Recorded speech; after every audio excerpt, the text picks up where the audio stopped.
বিসমিল্লাহিররহমানিররহিম। আজকে নাস্তা করছি কি, এই যে কলা, রুটি আর নেহারি দিয়ে রুটি খাবো। নেহারি দিয়ে রুটি খাবো। বিসমিল্লাহ বিসমিল্লাহ। এই যে এরকম নেহারি দিয়ে রুটি অনেক মজা। বিসমিল্লাহ। আসেন ফেসবুক বন্ধুরা সবাই একসঙ্গে খাওয়া দাওয়া করি। নেহারির দাওয়াত রইল, অনেক মজা। আমি কুরবানি ছাড়াও বাহিরে অনেক সময় নেহারি কিনে খাই।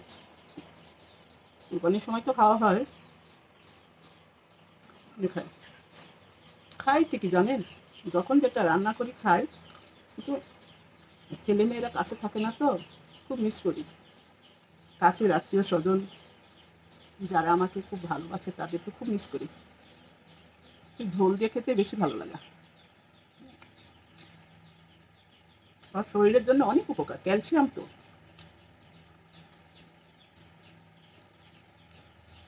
আমি অনেক জলদি খেতে পারি।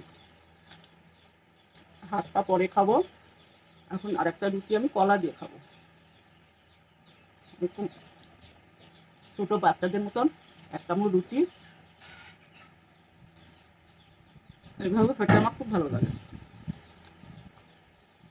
এখন ছোট বাচ্চাদের মতো করি মাঝে মধ্যে, সেই জন্য অনেকের গালও খায়। এটার নাম কি জানেন? জিন কলা। তার মধ্যে দুটো একটা বিচি থাকে। আমার কিন্তু সাগর কলা একদম পছন্দ, মানিক কলা আর এই জিন কলা অনেক পছন্দ।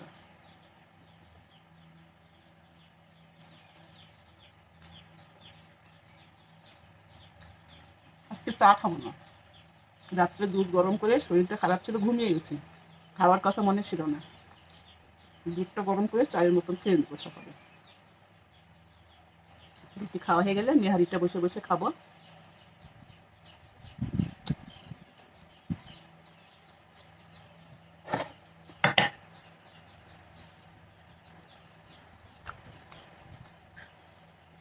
কলাটা অনেক মিষ্টি, ডায়াবেটিস তো, একটার উপর কলা খাই না।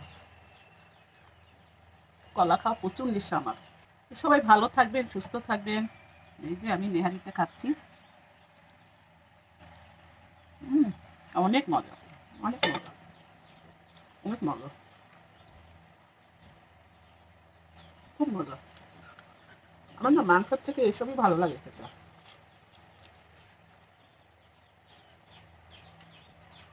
আসেন সবাই খাওয়া দাওয়া করি। মাশাআল্লাহ মাশাআল্লাহ, একদম মোটা হয়ে শর্ট পড়ে আছে। এটা খেতে অনেক মজা। কারা আমার মতন এরকম খান অবশ্যই জানাবেন। আমি একটু ছোট বাচ্চাদের মতো। ভালো থাকেন, সুস্থ থাকেন। আজ এই পর্যন্তই। আল্লাহ হাফেজ।